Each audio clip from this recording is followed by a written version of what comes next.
Hey guys, welcome back to my channel. I hope you're all doing well. If you're new here, my name is Nishitha. I would love for you guys to subscribe and give this video a thumbs up if you like it. In today's video, I am going to review and do a wear test of the Estee Lauder Double Wear Stay in Place Foundation. This foundation has been out for so many years now, and this foundation is loved by so many people as well. Like, there is so much hype about this, and for some reason I never actually tried it. Like, I never gave it a fair shot, but today I decided to try out this foundation because I heard nothing but good things about this. I'm gonna quickly pull up the Sephora website and see what this foundation claims to do. So it's a 24-hour liquid foundation with a flawless natural matte finish that unifies uneven skin tone and covers imperfections with a buildable coverage.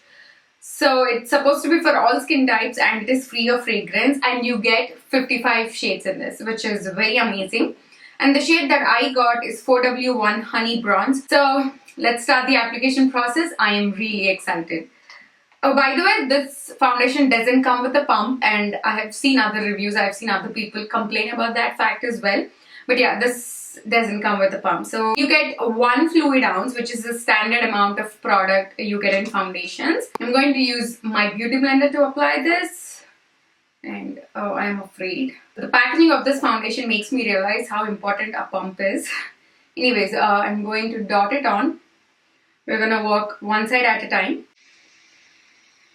So let's blend this out.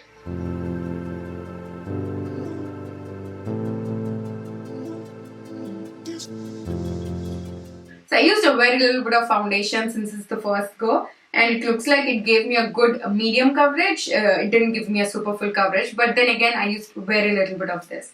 So let's apply this side. I'm gonna add a little bit more in here.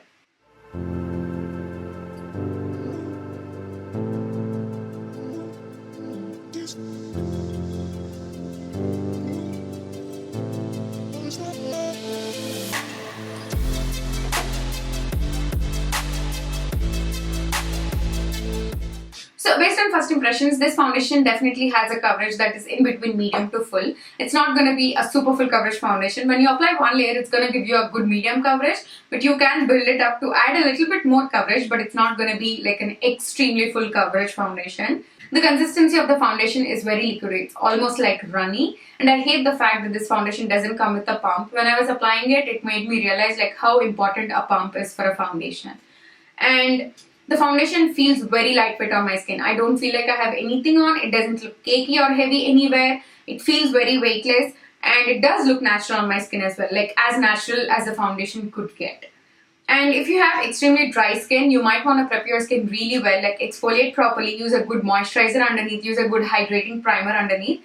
Because for my normal skin, this foundation feels like, it's not drying out my skin, but at the same time, it's not adding any hydration to my skin. For me, it's good. For me, it's comfortable. But if you have extremely dry skin, you might want to, use some good hydrating products underneath, because this foundation itself is not going to provide you with any hydration. But if you have oily skin, I have a feeling that you will really like this. So far, I like the foundation. I like how it makes my skin look. I'm going to have to do the wear test and see how this foundation wears throughout the day. And yeah, let's see how long it will hold up on my skin. They do claim that this is a pretty long wearing foundation. I guess they said like 24-hour wear. So let's see if that's true. For now, I'm going to jump off camera, finish the rest of my makeup, and I'm going to see how everything blends out on top of this. So yeah, I'll see you all in some time. So guys, I am back, and it's been already 2 hours since I applied this foundation, and my contour, blush, highlighter like blended out beautifully on top of this foundation. It's also probably because the foundation feels almost powdery to the touch. It has dried down to a matte finish, and because it is very transfer proof, there is no tackiness whatsoever. The bronzer, I used contour today, but the contour blended out beautifully on top of this foundation. And that's like one drawback that I see with this foundation. Like, if you have extreme dry skin, you definitely want to include some face oil in this foundation, otherwise it can look very drying on your skin. Like, for me personally, on my normal skin, it is looking a little bit drying in certain areas. It was cracking in my smile lines. I did bake it a little bit, but yeah, it's all better now, but it was definitely cracking in my smile lines. So if you have dry skin, keep that in mind. Definitely prep your skin really well. I cannot stress this enough. So far, I like this foundation. I don't like that it is looking a little bit drying on my skin. Maybe throughout the day it gets better because, you know, as the day goes on, my skin tends to produce like, you know, slight oils within, and maybe it makes the foundation look better throughout the day.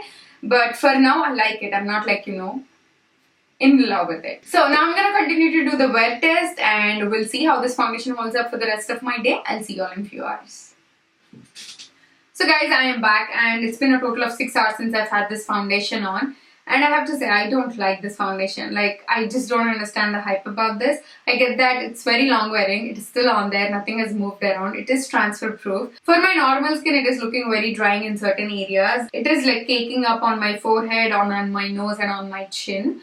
I feel like there are, you know, other foundations that I like much more than this one. I absolutely love the Lancome Longwear, the Dior Forever Undercover, not Undercover, the Dior Forever Skin Foundation. And the Maybelline Matte Velvet Skin Foundation is really good. Like, if you're looking for a good, you know, full coverage foundation, try the Maybelline Super Stay Foundation from the drugstore. That is, like, you know, much better. I mean, at least that foundation works much better on my skin than this one did.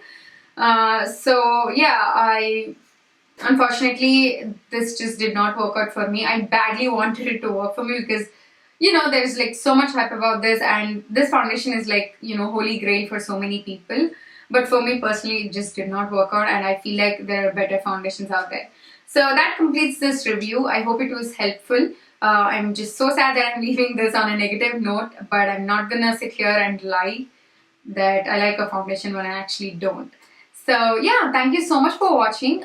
Please subscribe if you haven't already and also give this video a thumbs up if you like my review. I'll see you all in my next one. Bye!